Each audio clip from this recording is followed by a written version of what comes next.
Bismillahirrahmanirrahim.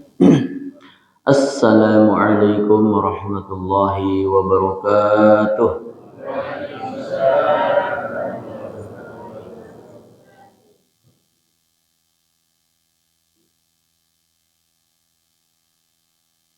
Alhamdulillah, alhamdulillahirabbil alamin. Tabata ibin wa ghafarallahul mustaghfirin. Asyhadu an la ilaha illallah wahdahu la syarikalah wa asyhadu anna sayyidana Muhammadan abduhu wa rasuluh ilal awwali wal akhirin. Allahumma sholli ala sayyidina wa maulana Muhammad wa ala alihi wa ashabihi wa man tabi'ahum bi ihsanin ila yaumiddin. Amma ba'du fa ya ibadallah fa ya ayyuhal hadirun rahimakumullah.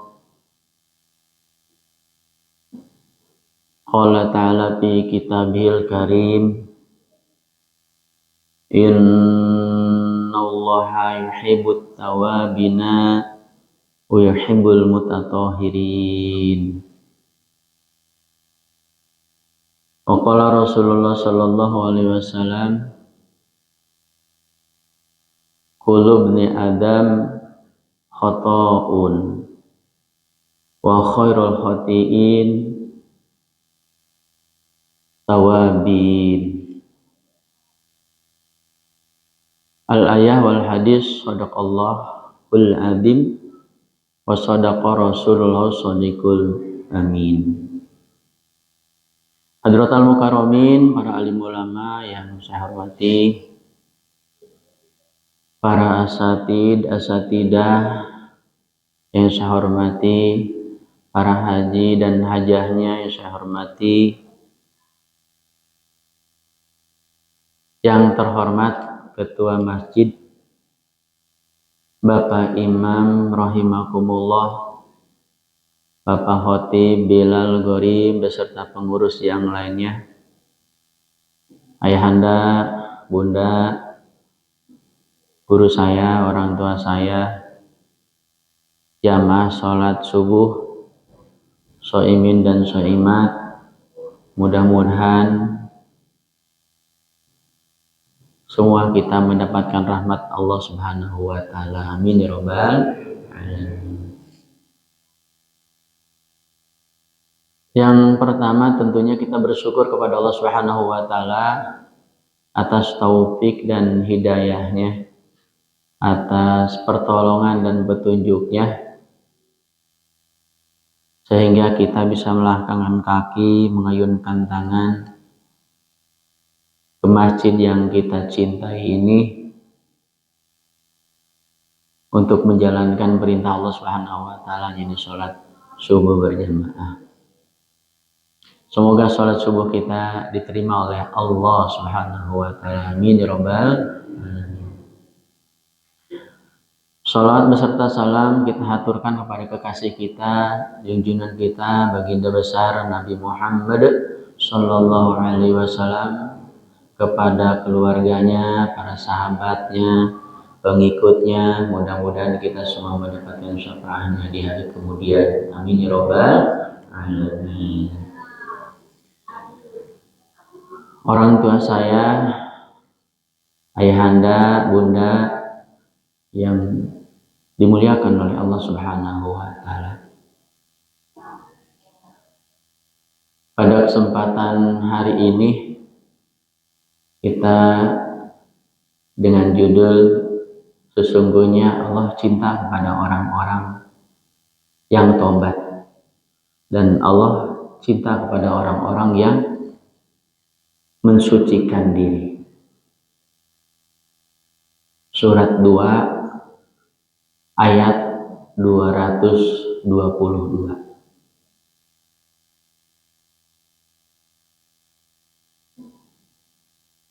Sebagaimana kita hari ini berpuasa, tujuannya tiada lain adalah agar bertakwa kepada Allah Subhanahu wa taala.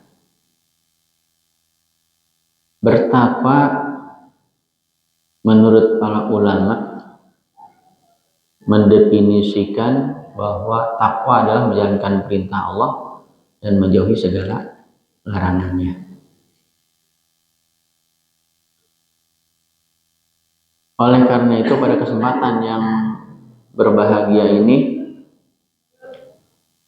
hendaknya kita semua meningkatkan keimanan dan ketakwaan kita kepada Allah Subhanahu wa taala. Terlebih-lebih kita sedang menjalankan ibadah puasa. Adapun ciri-ciri orang yang bertakwa Allah jelaskan di dalam surat 133.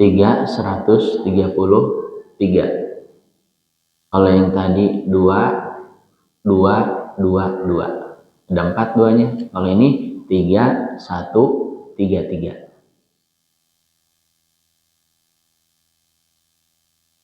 Di dalam surat Ali Imran ayat 133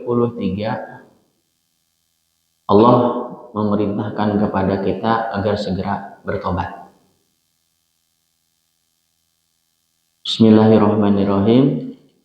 Wasari'u ila maghfiratin min rabbikum wa jannatin arduhas samawati wal ard wa'iddat lil muttaqin. Artinya, bersegeralah kepada ampunan Rabbmu. Cepat-cepatlah, buru-burulah kepada ampunan Allah Subhanahu wa taala. Kenapa kita disuruh cepat-cepat?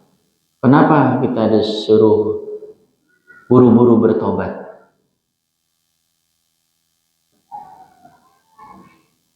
Kita tidak pernah tahu kapan akan mati. Maka dalam salah satu hadis Rasul menyampaikan kepada kita, azilu bitaubati qoblal maut. Bersegeralah taubat sebelum datang maut. Jadi kenapa kita diperintahkan oleh Allah segera atau buru-buru, cepat-cepatlah, wasari'u, kalimatnya itu untuk jamak. Bersegeralah kalian semua mencari ampunan Allah Subhanahu wa taala, menemukan ampunan Allah Subhanahu wa taala, dan kepada surganya Allah yang luasnya seluas langit dan bumi. Dan ini disediakan untuk orang-orang yang bertakwa, orang yang berpuasa, orang yang menjalankan perintah Allah Subhanahu wa taala, yakni jamaah Masjid At-Taqwa. Alhamdulillah.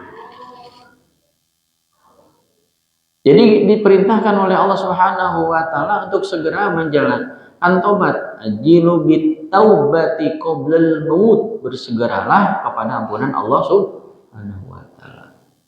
Wa ajilu bis sholati qoblal fawj. Dan bersegeralah menjalankan sholat sebelum waktunya habis. Ini perintah kita. Jadi kita diperintahkan oleh Allah untuk segera bertobat kepada Allah Subhanahu wa taala. Kemudian ayat 134-nya, ciri orang yang bertakwa itu alladzina yunfikuna bis-sarra'i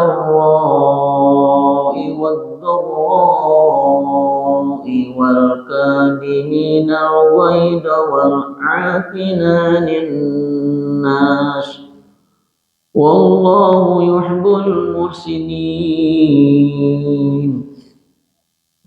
Ciri orang yang bertakwa itu orang yang rajin menginfakkan hartanya. rajin menginfakkan hartanya, orang-orang yang menahan amarahnya, orang-orang yang memaafkan kesalahan orang lain, dan Allah suka kepada orang-orang yang berbuat baik. Jadi ciri orang bertakwa itu yang pertama adalah rajin menginfakkan hartanya di jalan Allah. Banyak orang yang menginfakkan hartanya, berlomba-lomba menginfakkan hartanya ketika dia lapang.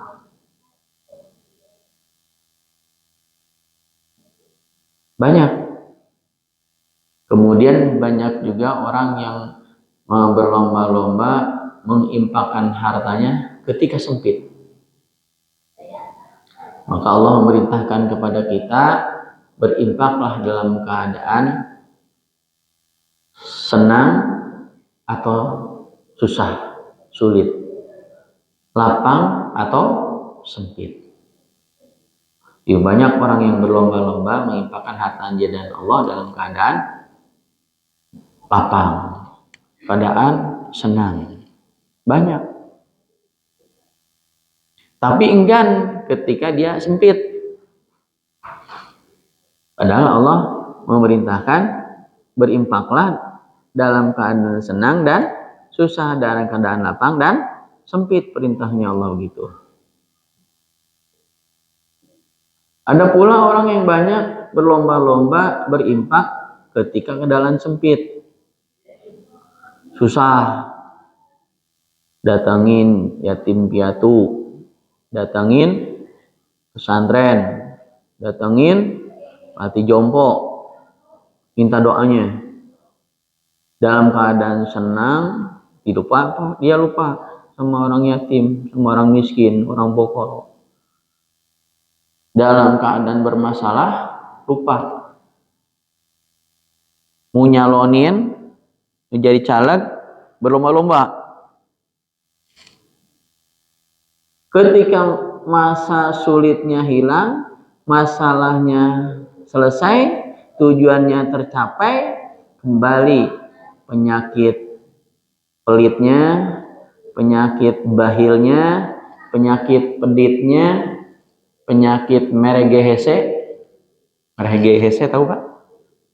Meregehese bahasa Bandung ya Pak ya. Meregehese kumat lagi, kambuh lagi. Udah jadi caleg lupa. Kalau minum pil KB nggak masalah kan? Lupa minum pil KB jadi kan? Iya. Nah ini banyak. Maka perintah Allah, berinfaklah, karena berinfak didoakan malaikat. Malaikat senantiasa mendoakan orang yang berinfak di pagi hari, subuh-subuh. Sebelum subuh harusnya udah infak Pak. Begitu masuk langsung masukin kotak amal. Itu kan? Kenapa kita diperintahkan berinfak subuh? Dalam kitab Wasiatul Mustafa di situ dijelaskan bahwa bala itu turun setelah subuh. Nah dengan infak, dengan sodako itu tertolak bala itu dan tergantung di antara langit dan bumi. Harusnya kita hari ini mendapatkan musibah tulisannya. Tapi karena kita sodako, karena kita infak, maka bala ini ditolak oleh Allah dan tergantung antara langit dan bumi. Infak. Maka berinfaklah, karena berinfak didoakan malaikat. Yang pertama.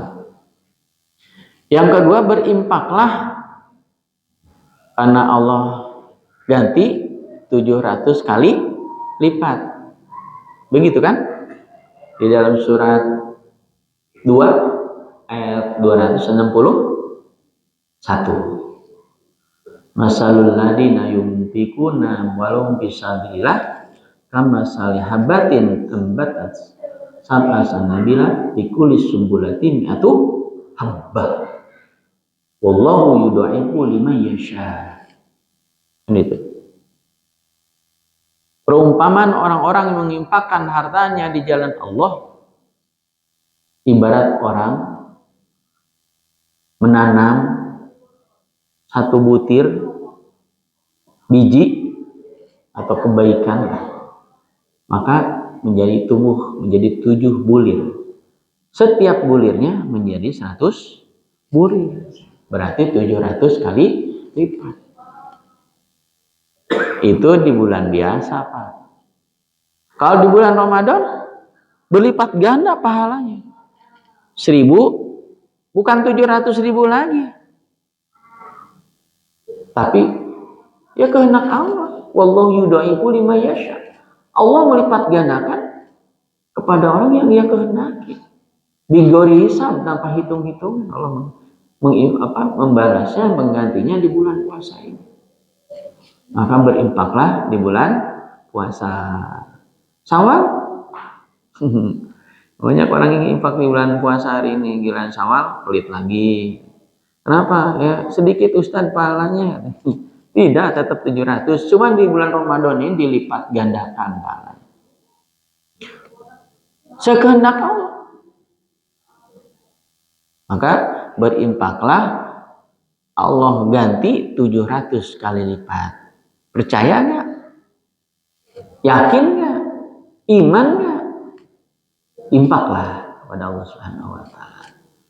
Karena memang ciri orang takwa itu dan ciri orang ahli surga itu ya suka berinfak. Karena infak ini kaitannya dunia dan akhirat.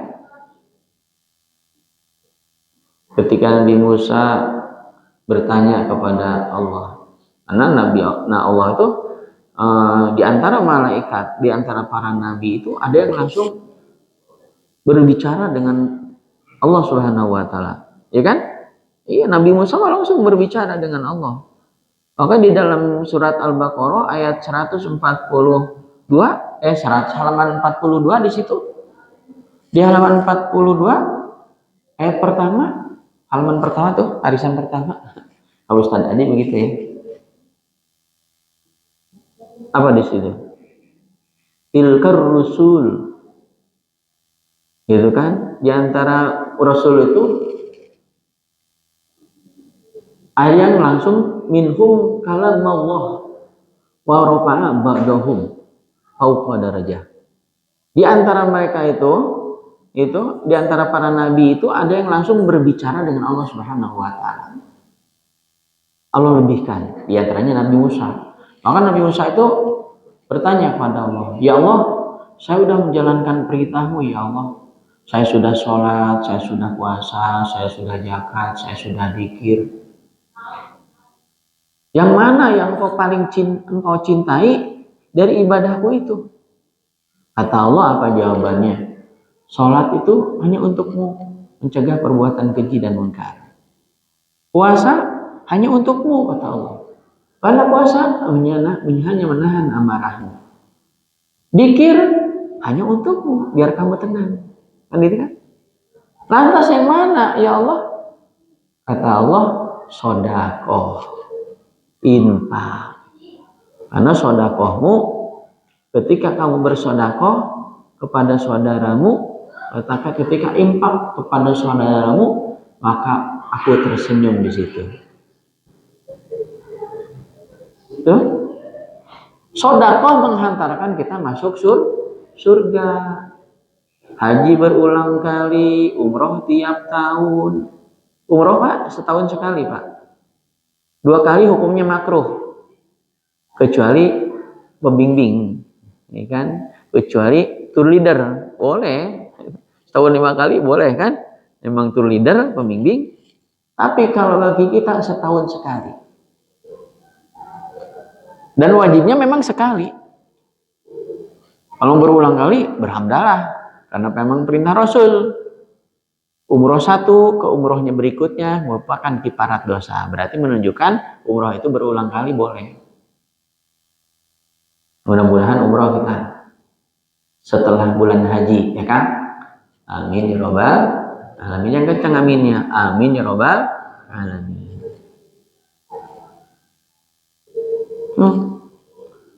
Sodakohmu itu menghantarkanmu masuk surga. Sholat rajin, puasa rajin, apalagi umroh iya, haji iya, tahajud rajin, duha rajin, pelit. Nggak masuk surga. Karena surga, karena sodakoh itu menghantarkan orang masuk surga. Betul nggak? Iya.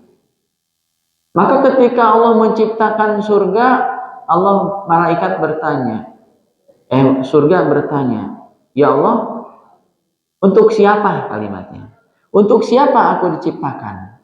Kamu untuk orang-orang yang takwa, untuk orang-orang yang takwa dan orang-orang yang dermawan. Pun sama, ketika neraka diciptakan, neraka pun bertanya, untuk siapa ya Allah aku diciptakan? Kamu untuk orang-orang yang sombong dan orang-orang yang pelit. Jadi orang pelit nggak masuk surga kan, ya kan? Tuh. Berinfaklah, karena berinfak dilipat gandakan pahalanya menjadi 700 kali lipat. Yakin itu, yakin. Terus infak itu kepada siapa sih yang pertama? Oh itu kan? Wa yas'aluna madza yunfikun, dan mereka bertanya tentang infak. Kepada siapa saya infak ini? Qul ma anfaqtum min khairin Qul ma anfaqtum min khairin lil walidain. Rupanya wal aqrabina bil ma'ruf wal aqrabina wal yatama wal masakin wal masakin wa banis sabil gitu. Kalau ada orang yang bertanya, Ustadz infak ini untuk siapa Ustadz? Kalau ada yang bertanya sama kita, Pak infak itu untuk siapa? Yang pertama adalah untuk kedua orang tua kita. Bukan zakat ya, infak. Kalau zakat mah untuk orang yatim. Kalau infak pertama untuk kedua orang tua kita. Orang tua kita nggak ada nih, Kang. Kepada siapa? Saudara kita. Saudara kita nih. Saudara kita jangan dijakatin. Saudara kita dijakatin. Zakat berapa emang? Diinfakin, napakoh, dibiayain saudara kita. Nggak punya modal, saudara kita modalin. Terus apa lagi? Kepada anak yatim. Anak yatim. Kalau ada anak yatim itu kan, di sini kumpulkan. Kapan di sini pembagian untuk anak yatim? Udah Kang.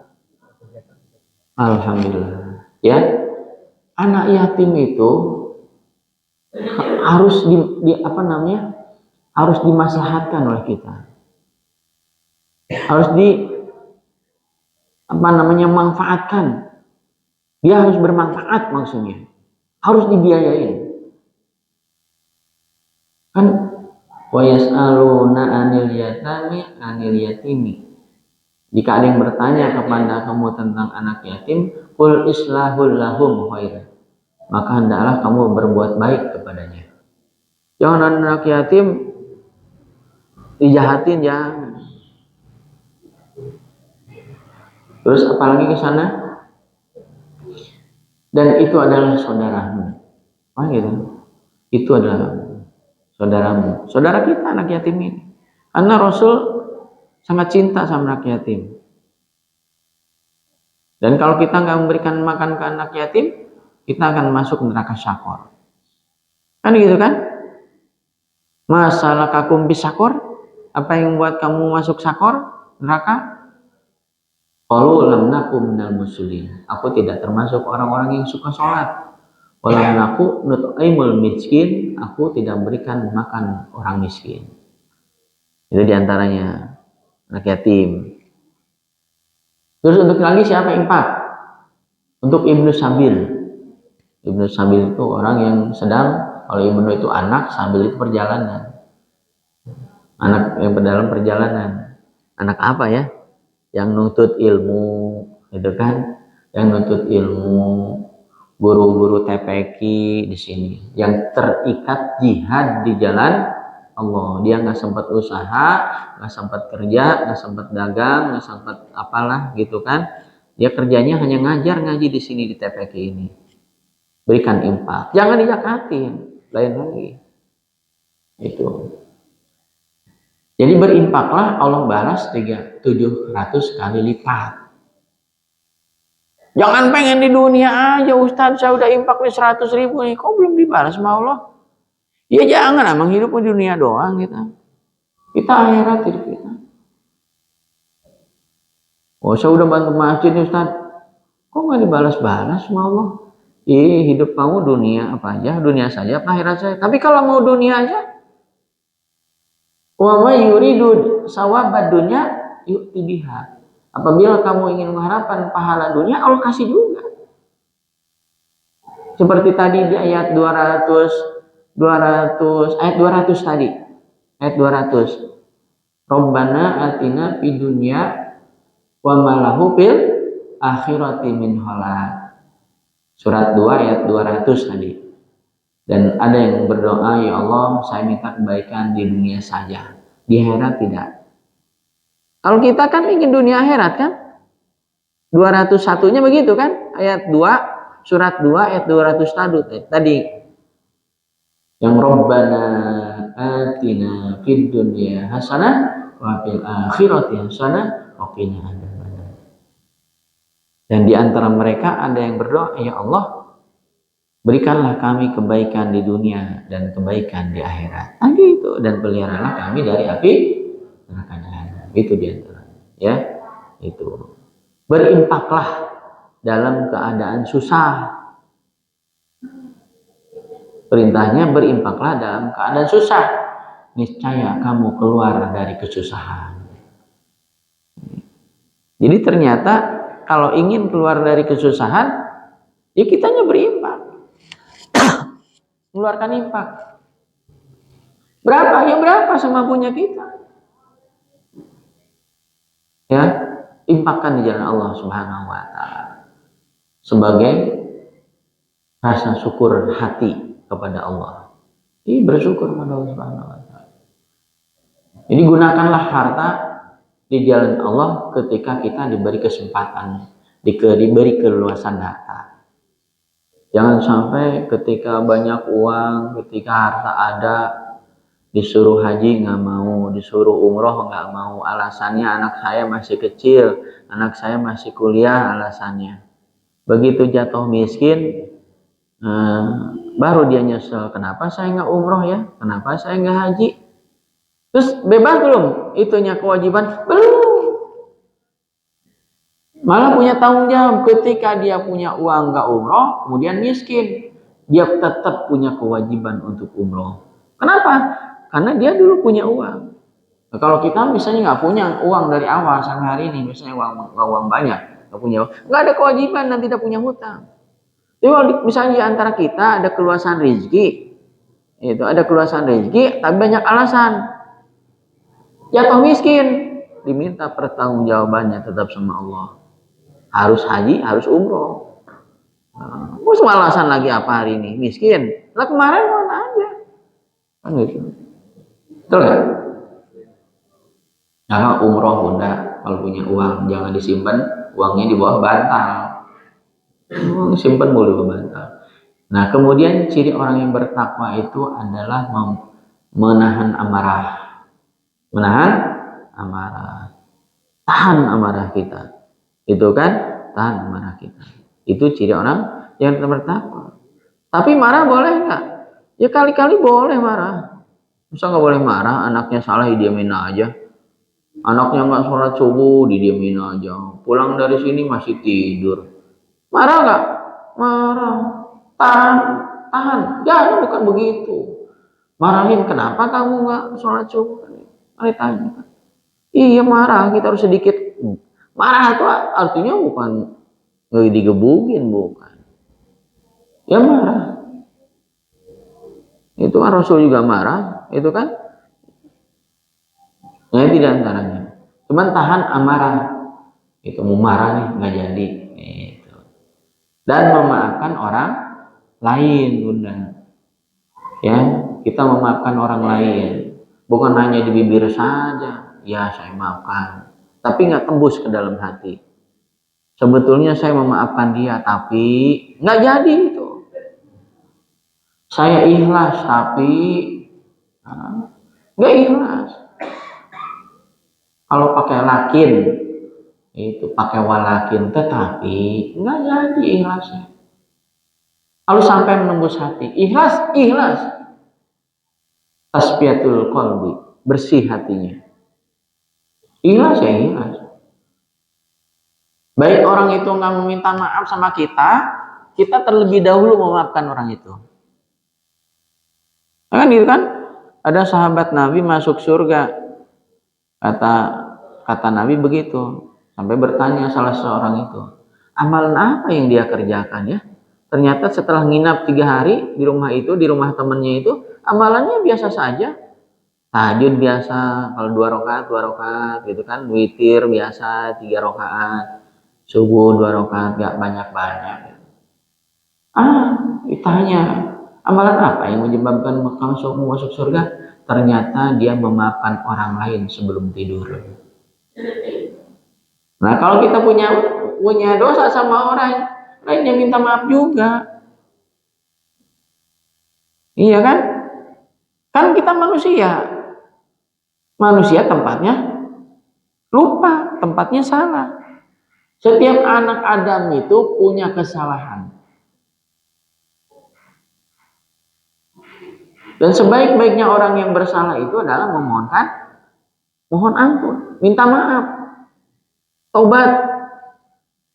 Jadi kita semua punya dosa. Jadi kalau ada orang, saya nggak punya dosa. Siapa bilang, orang ayatnya aja wa kullu ibnu Adam khotoun. Setiap anak Adam punya dosa, punya kesalahan. Mungkin lupa sampai hari ini kita belum tobat, belum minta maaf sama teman yang tersinggung. Bisa saja. Karena kita udah biasa ngomong begitu, ketemu sama kawan yang nggak biasa, kan nyinggung saya dia, kan itu kan? Atau lupa kita, dia nanya nggak kedengeran sama kita, kan gitu kan? Dan kita maaf. Pun hari ini saya minta maaf sama yang bunda, sama jamaah sekalian, barangkali tampang saya ini congkak, sombong, tinggi hati, mohon maaf yang sebesar-besarnya. Memang saya nggak bisa tawadu, memang. Tahu tawadu, Pak? Tahu warna duit? Saya nggak tawadu, saya susah tawadu. Muka saya mah bukan muka tawadu, Kang. Jadi mohon maaf yang sebesar-besarnya di bulan Ramadan ini. Karena ibadah puasa kita nggak diterima kalau kita saling punya dosa, tidak saling memaafkan. Jadi maafkan kesalahan dan kekurangan saya. Nah, itu diantaranya. Ya, maafkan orang lain. Sebelum orang lain itu minta maaf, kita maafkan orang lain itu. Iya, kita aja ingin dimaafkan sama Allah, pengen diampuni sama Allah, sama orang lain juga ingin dimaafkan oleh kita, maka maafkanlah mereka. Gitu kan? Fa'fu anhum wasfah, maafkan mereka dan biarkan. Kalau kita disakitin sama orang lain, ya maafkan. Baru sakitin segitu aja, baru ngomong segitu aja udah marah. Nabi itu lemparin kotoran ketika dakwah, iya kan? Dicaci maki. Nabi turun dari podium disambit. Kita turun dari podium disambut. Nabi disambit. Iya. Perjuangan Nabi itu dengan para sahabatnya nggak mudah untuk masuk surga. Iya betul lah. Iya. Bilal bin Rabah tuh mempertahankan imannya, mempertahankan Islamnya, disiksa sama majikannya supaya kafir. Sumayyah dan Yasir, sepasang suami istri, disalim dari dubur sampai mulut, mempertahankan iman dan Islam. Kita belum apa-apa. Kita menghadap papanya cuma dipinta sholat subuh doang berjamaah, aman gitu. Di Palestina hari ini, mau sholat aja susah, puasa juga susah, makan juga mereka susah. Kita ada enak kita. Bersyukur pada Allah Subhanahu wa taala. Iya. Maka betul, fabi ayyi ala rabbikum wa tukadziban. Maka nikmat manakah yang kamu dustakan lagi? Kita mah nikmat hari ini. Bapak duduk nyender enak. Iya kan? Di sana di atas kepalanya apaan? Bom, nuklir, bedil. Nggak tenang mereka. Anak kecil udah nyandang senjata. Wa am hasibtum an tadkhulul jannah wa lam ya'tikum masalul ladina yaqulu min qablikum. Apakah kamu kira masuk surga itu gampang sebelum kamu diuji sebagaimana orang-orang terdahulu? Waladina ma'ahu mata nasrullah. Rasul dan orang-orang yang beriman berkata, kapan ya Allah pertolongan Allah itu datang? Kita kan enggak, aman-aman saja. Bersyukurlah kepada Allah Subhanahu wa taala. Negara Indonesia aman. Yang terakhir ciri orang bertakwa adalah senantiasa beristighfar ketika dia berbuat keji, ketika mendolimi dirinya sendiri, ketika berbuat maksiat kepada Allah Subhanahu wa taala. Istighfar. Pastagfiru, bertobatlah. Istighfar. Istighfar apa? Apa istighfar artinya? Istighfar apa artinya? Istighfar itu maknanya kalau kata santri ada 7, Pak. Kalau kata santri gini nih. Lisinil istighfari jama'ani litolabin syairuratin wijdani kadati koduhun bada taslimun sualuhum kastahbarul karimu. Kata ilmu nahu, bukan hadis.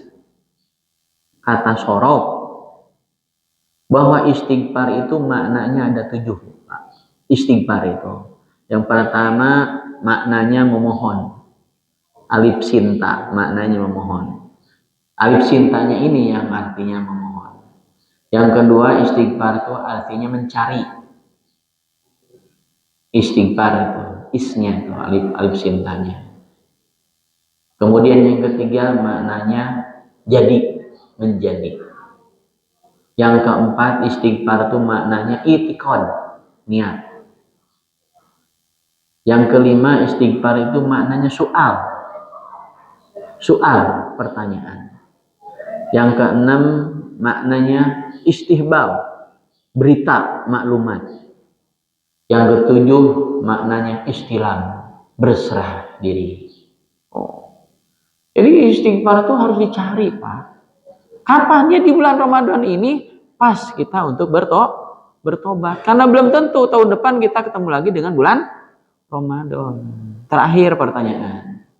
Siapa yang paling dicintai oleh Allah orang tobat itu? Bapak-bapak, anak muda? Apa anak muda apa bapak-bapak yang dicintai oleh Allah yang tobat itu?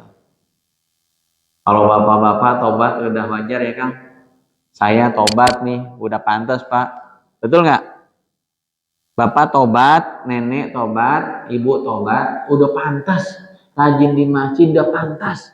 Duduk di masjid, dzikir, baca Quran itu udah pantas.